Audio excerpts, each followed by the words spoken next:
오늘 우리에게 주시는 하나님의 말씀은 요한계시록 21장 22절에서 27절 말씀입니다. 나는 그 안에서 성전을 볼 수 없었습니다. 그것은 전등하신 주 하나님과 어린 양이 그 도성의 성전이시기 때문입니다. 그 도성에는 해나 달이 빛을 비출 필요가 없습니다.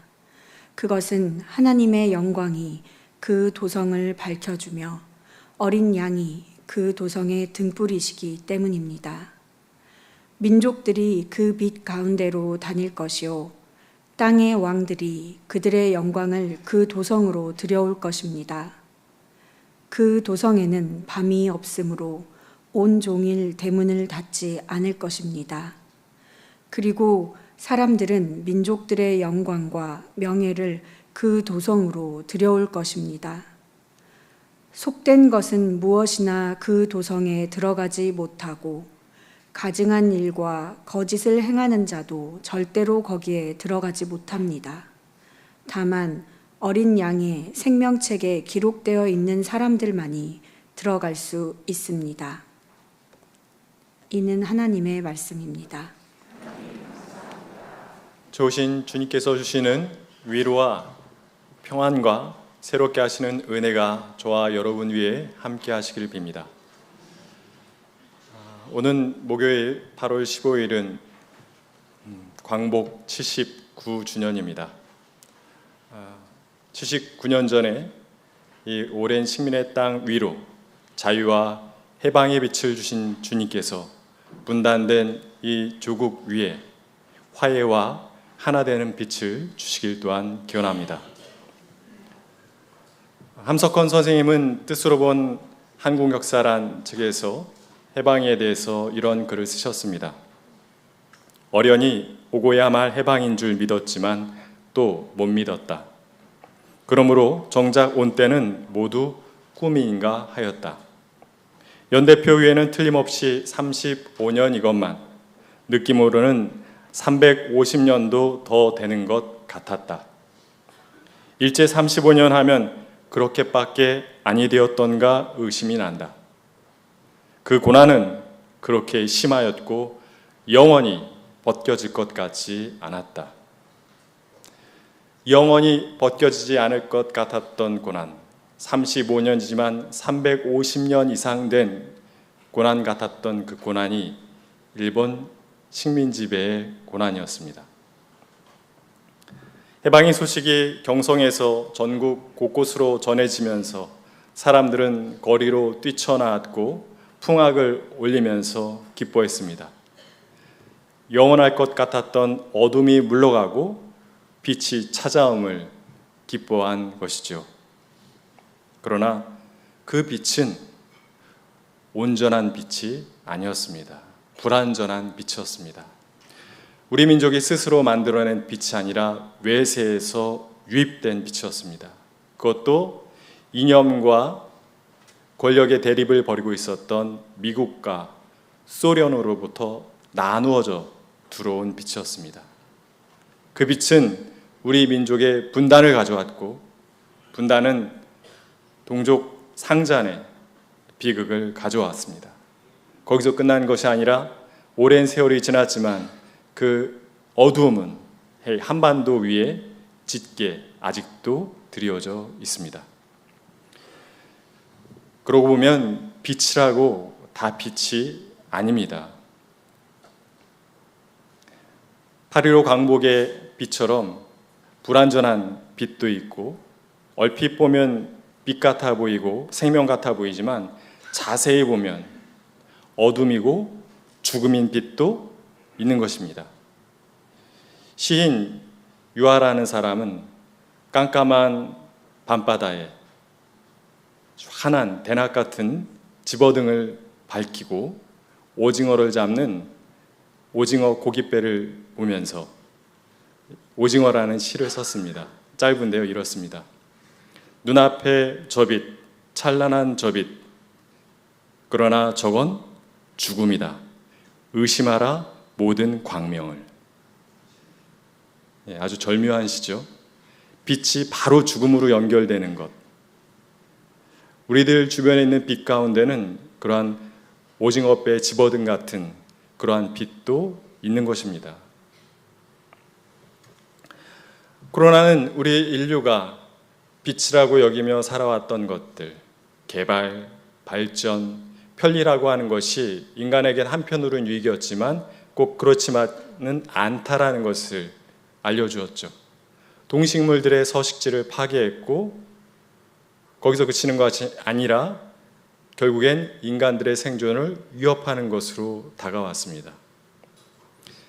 그리고 몇 해 전 노르웨이의 오슬로 대학의 박노자 교수는 이 땅의 한국 젊은이들이 한국을 참으로 살기 어려운 세상이라며 헬 조선이라고 불렀는데, 그 젊은이들은 사실은 지금의 이 한국 사회를 잘못 만들어 놓은 성공 신화를 내면화하면서 살 뿐, 이 그릇된 세상을 올바른 세상으로 바꿔나가려는 노력은 하지 않는다라고 비판한 바가 있습니다.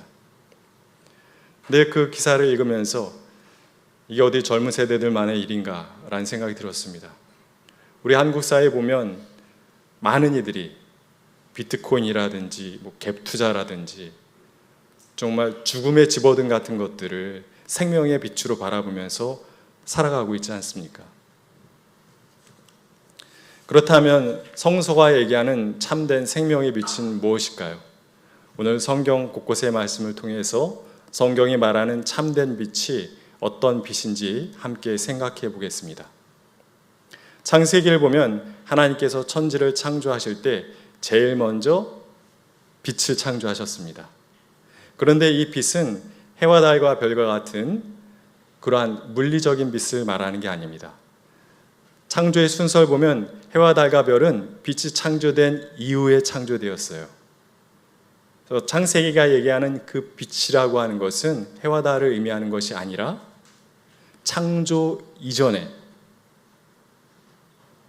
빛을 창조하시기 이전에 세상을 볼 때 그 의미를 바로 알 수 있게 됩니다. 창세기 1장 2절을 읽어보겠습니다.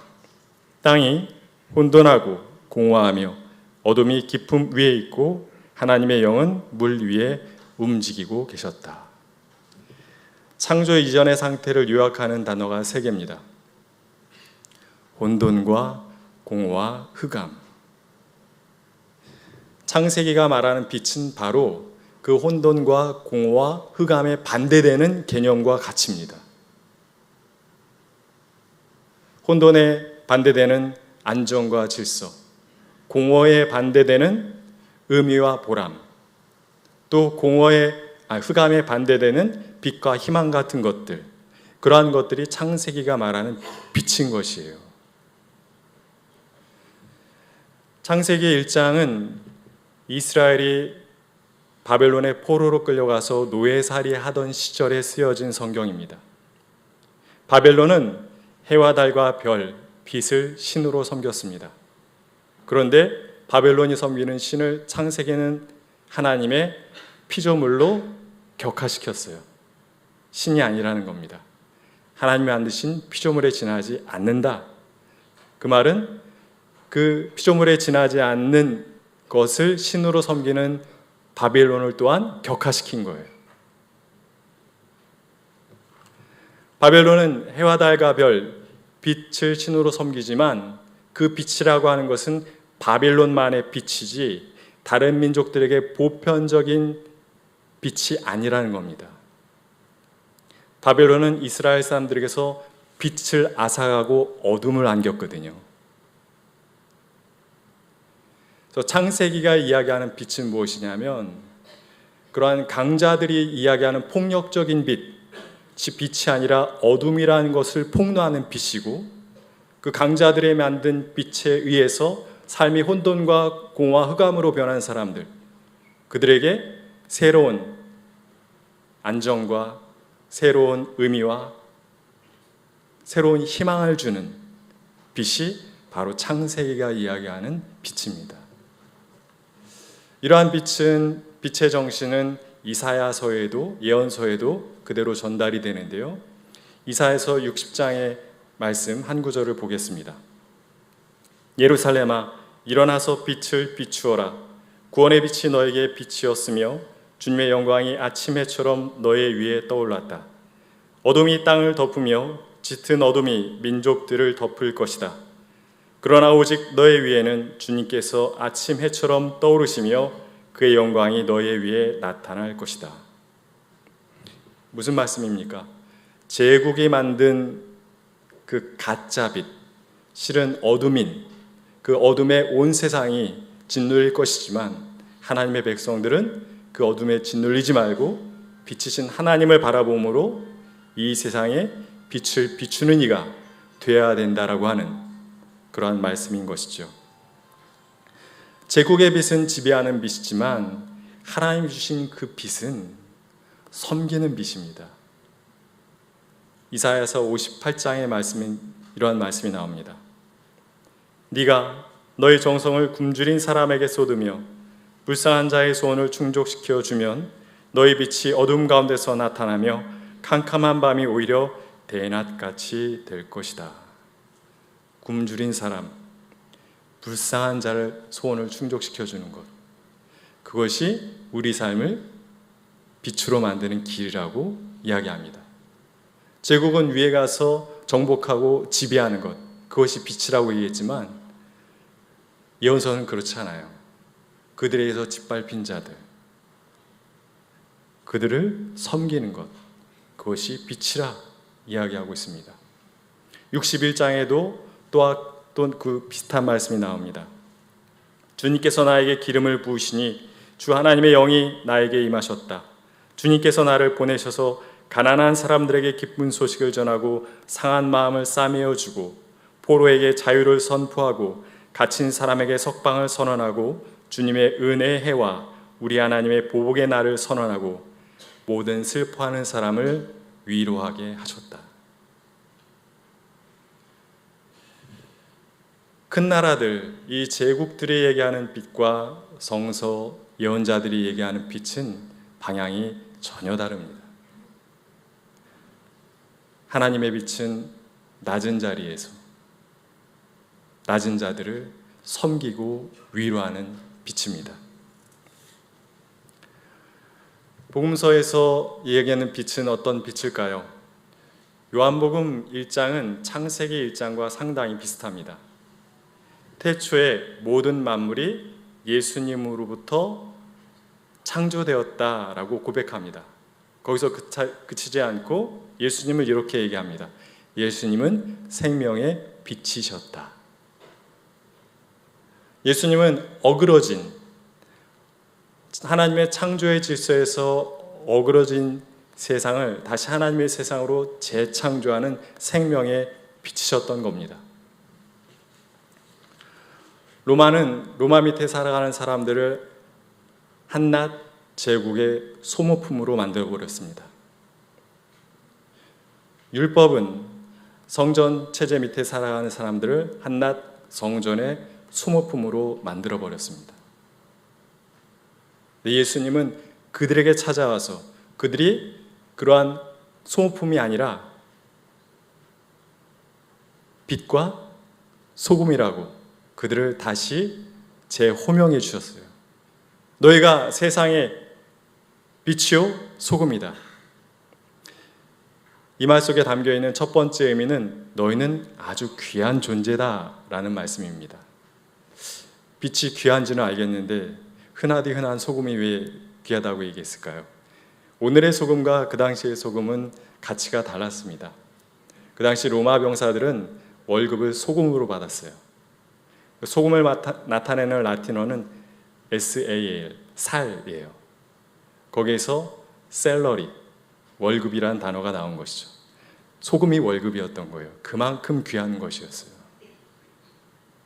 그래서 예수님은 그들을 자신을 제국과 성전의 소모품으로 생각하며 살았던 이들을 그렇지 않다고 너희들은 빛처럼 소금처럼 귀한 존재야 라고 불러주셨던 겁니다. 그런데 여기서 우리가 놓치지 말아야 될 점이 있습니다. 예수님의 그 새로운 호명이 무슨 마법 같은 주문이어서 그 말을 사람들이 듣고 자기 자신을 귀하게 생각한 게 아니라는 것입니다. 그 말보다는 예수님의 행동, 자신들을 하나님의 자녀로 빛처럼 소금처럼 귀한 존재로 여겨주신 예수님의 태도를 통해서 자기들이 귀한 존재임을 깨달았다는 것입니다.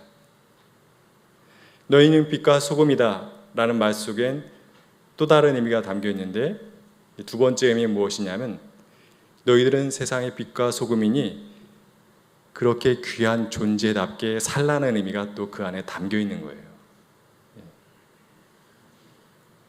예수님으로부터 자신들의 존재를 새롭게 규정받고 세상에서는 한 번도, 그리고 자기 자신도 자신에 대해서 한 번도 그렇게 자신을 귀하게 생각지 않았는데, 그런 나를 귀하게 대해주신 예수님을 경험하면서 새롭게 호명을 받으며 그 새로운 호명받은 존재답게 빛과 소금답게 살아야겠다라는 새로운 결심을 그들이 하게 되었다라는 것입니다. 그게 복음서의 빛이요 예수님의 빛이에요.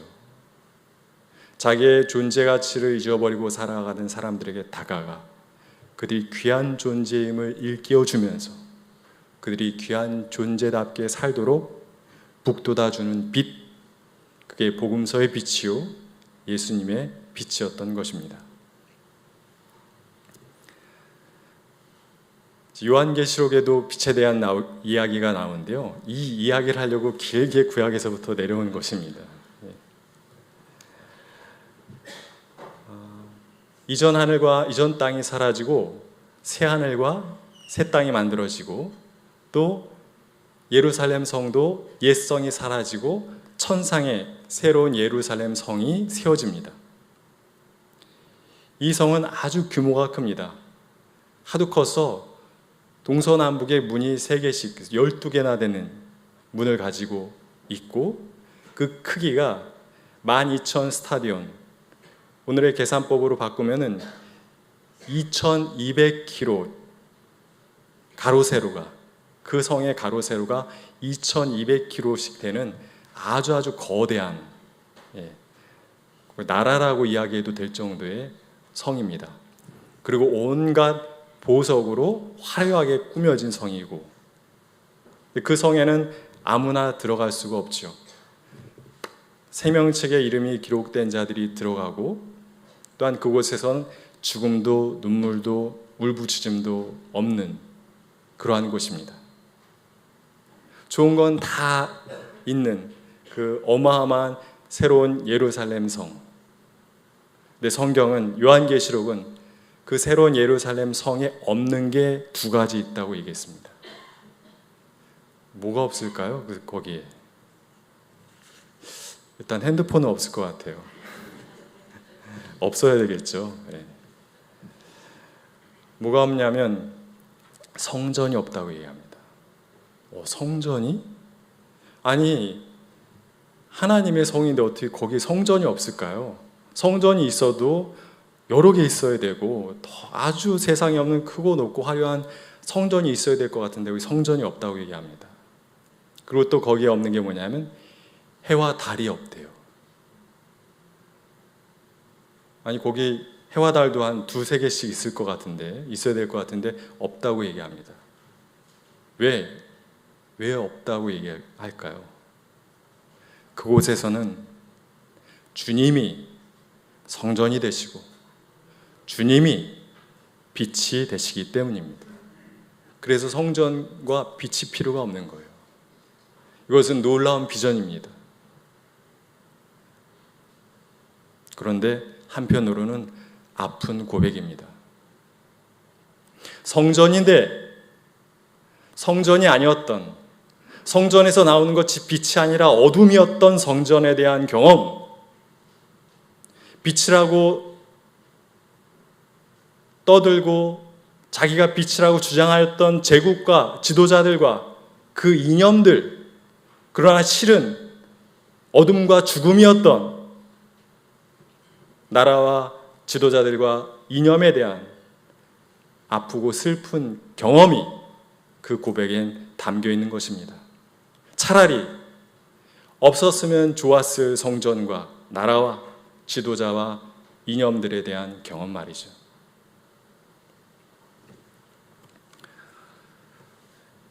일본에는 일장기 말고 거의 그 국기에 준하는 기가 하나 더 있죠. 우길기. 흰 바탕에 태양을 상징하는 붉은 원이 있고 그 붉은 원에서 붉은 빗살이 사방으로 뻗쳐나가는 깃발입니다.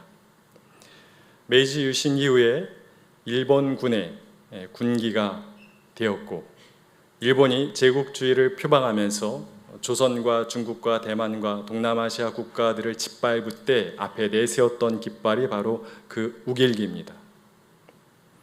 네, 문제는 그 우길기를 일본이 아직도 국제적인 공식 행사에 전면으로 내세울 때가 있다라는 것이죠. 일본은 그렇게 변명합니다.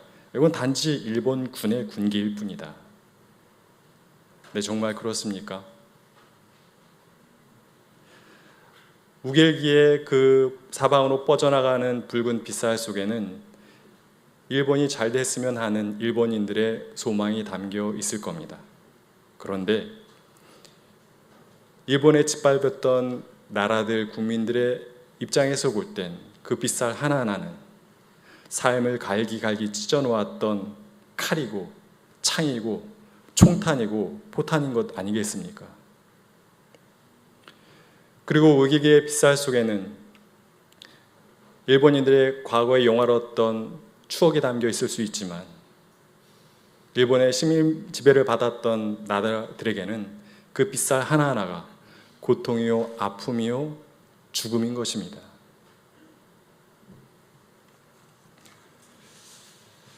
대학 시절에 명절을 맞아서 시골에 계신 할아버지께 인사를 드리러 갔습니다. 물론 가족들과 같이 갔는데 저는 할아버지를 존경합니다. 저희 할아버지는 마을 훈장이시면서 또 한이 사셨고 교회 장로로 사시면서 저의 삶에 제 신앙에 아주 모범이 되신 분이십니다. 가족들이 다 이런저런 일로 분주할 때 혼자 조용히 사랑방에 혼자 계신 할아버지를 뵈러 들어갔습니다. 할아버지가 어떤 봉투를 하나 꺼내 보이시는데 저한테 건네시는데 그 봉투에는 한자로 이렇게 써 있었습니다. 일본, 복강현, 반총시, 상삼서, 방웅, 강업소. 할아버지 이게 뭡니까? 여쭤봤더니 이거는 할아버지가 일본에서 징용살이 했던 탄광회사 이름이다. 그러면서 편지를 꺼내서 읽어주셨어요. 다 한자로 쓰여진 편지였습니다. 내용은 이런 것입니다. 이 늙은이가 그 옛날 그 회사에서 3년 동안 참 고생을 많이 했다.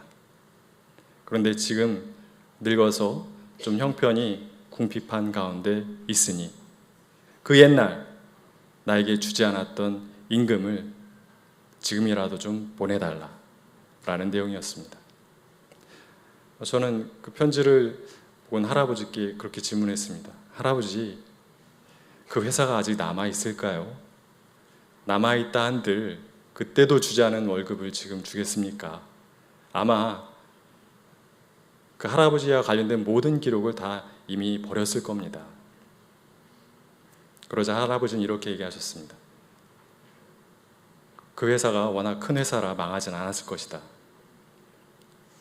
그리고 너는 내가 3년 동안 가서 얼마나 고생했는지 모른다. 그리고 일본 사람들이 얼마나 꼼꼼한지 매일 일과를 마칠 때마다 내가 일한 캔 석탄의 양과 그에 따른 임금을 장부에 꼼꼼히 적어놓는 걸 내가 봤다. 모르긴 몰라도 내가 받아야 될 월급 계산까지 다 맞춰놓긴 했을 거다. 저희 할아버지는 그렇게 편지를 보내고 답장을 1년, 2년, 3년을 기다리셨습니다. 그러나 끝내 답장을 받지 못하시고 2006년에 돌아가셨습니다. 일본은 사도강산을 유네스코 문화유산으로 등재시켰습니다. 사도강산은 일본의 최대 금강이었습니다. 그런데 그곳에 1,500명이나 되는 우리 조선인들이 강제징용에 끌려가서 거기서 노동을 했습니다. 일본으로 끌려가 강제징용 당한 사람들은 200만 명이 넘습니다. 그들 대부분은 저희 할아버지처럼 월급을 제대로 받지 못했습니다. 유네스코 세계문화유산이 되려면 피해국들의 동의가 있어야 됐습니다. 일본은 강제징용이라는 표현을 생략한 채 등재를 신청했고 우리 정부는 반대 표현을 하지 않아서 사도강산이 세계문화유산이 되었습니다. 제가 자료를 찾아보았습니다. 많은 시간 들여서 찾아본 결과 저희 할아버지가 일했던 일본 광산은 아직 건재합니다. 그리고 그 당시 임금을 받지 못했던 노동자들의 명단과 그들에게 줘야 될 그 임금까지 일본 국립 공문서관에 보관되어 있다는 걸 확인했습니다.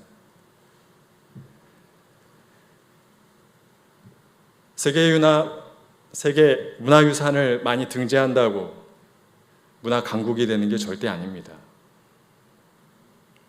자신들이 타자에 대해서 저지른 잘못에 대해서 깊게 반성하고 사죄하고 해야 될 보상을 하고 다시는 그 똑같은 일을 반복하지 않겠다고 노력할 때 그 나라가 문화 강국이 되는 것 아니겠습니까? 1939년 독일은 폴란드를 침공합니다. 그 폴란드 안에 있던 유대인들을 집단 거주지 게토를 만들어서 거의 감옥살이를 시킵니다. 수만 명의 유대인들이 폴란드 바르샤바에서 그렇게 게토 생활을 했습니다. 그러던 중 1943년 그 유대인 집단 거주지 게토로 어떤 소식들이 전해져 들어옵니다. 그것은 무엇이냐면 독일군들이 유대인들을 다 수송선에 실어서 수용소에 쳐놓은 다음에 가스실로 보내 죽이고 그 시신들을 다 불태워 없앤다는 것입니다. 그 바르샤바 게토에 있던 유대인들은 가만히 있을 수 없었습니다. 독일을 향해서 봉기를 했습니다. 무장투쟁을 했습니다.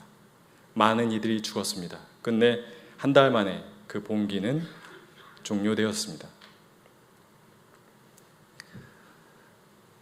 5만 6천 명의 유대인들 가운데 7천 명이 총살당했습니다.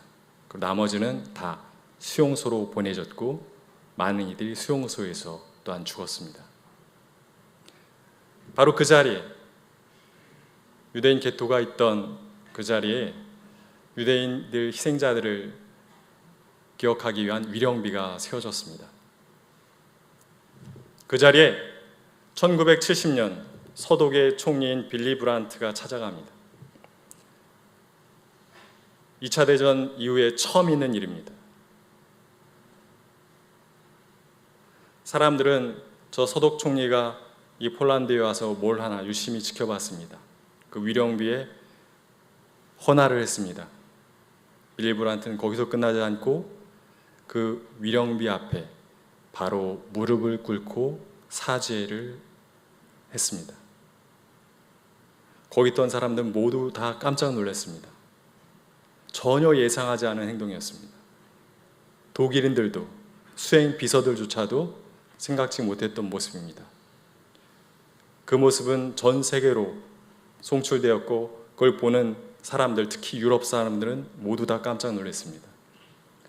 저는 그 영상을 여러 번 돌려보았습니다. 빌리 브란트의 모습은 전혀 굴욕적으로 보이지 않았습니다. 그에게선 빛이 났습니다. 근데 그의 모습을 자꾸 보노라니 어떤 이미지가 떠올랐는데 바로 렘브란트의 돌아온 탕자의 그림, 우리 교회 저기 걸려있죠? 탕자의 모습과 빌리 브란트의 모습이 정말로 똑같아요. 그 모습으로 위령비 앞에 무릎을 꿇고 있었던 것입니다. 빌리 브란트에서 나온 빛은 어떤 빛이겠습니까?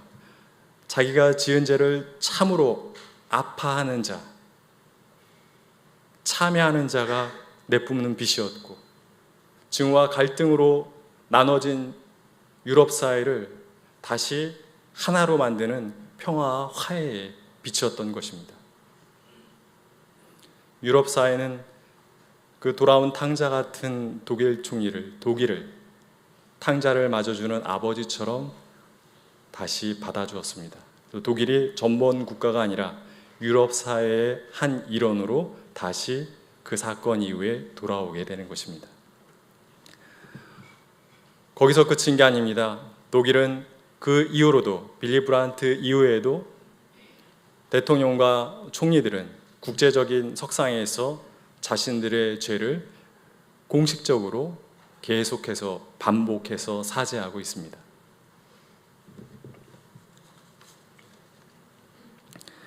주님은 우리에게 너희가 세상의 빛이다. 일어나서 빛을 비추어라 라고 말씀하고 계십니다. 어디선가 누군가가 빛으로 일어서기를 기다리기만 해선 안 됩니다. 우리가 주님의 말씀을 듣고 그 자리에서 일어서서 빛이 되어야 합니다. 그런데 여기가 아주 중요한 대목입니다. 나는 내가 빛이라고 생각하는데 내 빛이 누군가에게 어둠이 될 수 있음을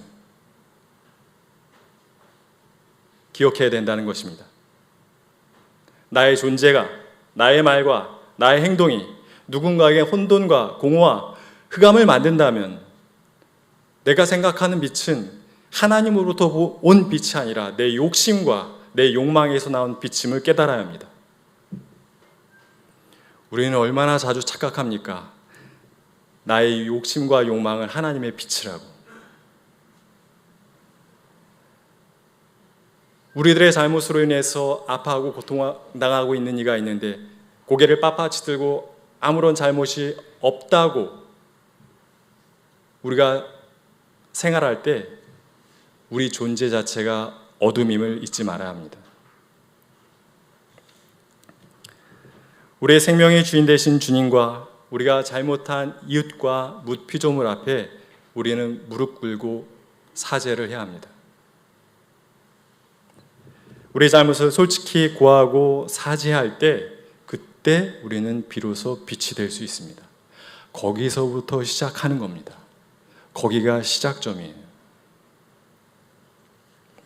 점점 어두워져가는 이 세상에 또 하나의 어둠이 되지 맙시다. 그리고 그릇된 빛에 현혹되지도 맙시다. 참빛이신 주님을 바라보고 그 주님께서 주시는 생명과 평화의 빛을 온전히 받아들여 그것을 함께 살아가는 이들에게 전합시다. 그리고 위에서 군림하려 하지 말고 아래로 내려가 낮은 이들을 섬기고 위로하는 그러한 생명과 평화의 빛이 되길 주님의 이름으로 기원합니다. 다 함께 주신 말씀 기억하며 거듭의 기도를 드리겠습니다. 주님, 늘 창조 이전의 상태 속에 놓여있는 우리를 불쌍히 여겨 주십시오. 혼돈과 공허와 흑암이 가득합니다. 주님, 우리 가운데 다시 한번 빛이 있으라 말씀해 주십시오. 인간이 만든 불완전한 빛, 빛인 것 같으나 실상 죽음과 어둠인 빛 말고 하나님의 빛, 생명과 평화의 빛, 참빛을 주십시오. 주님, 우리가 빛이 되려 하기 전에 참빛이신 주님과 우리가 잘못을 범한 사람과 피조물 앞에 무릎을 꿇고 우리의 불완전함과 우리의 어둠과 우리의 폭력성을 참회하게 해주십시오. 거기서부터가 새로운 시작이요 새 창조의 시작임을 깨닫게 해주십시오. 우리의 길이요 진리요 생명이요 참 빛이신 예수님의 이름으로 기도드립니다.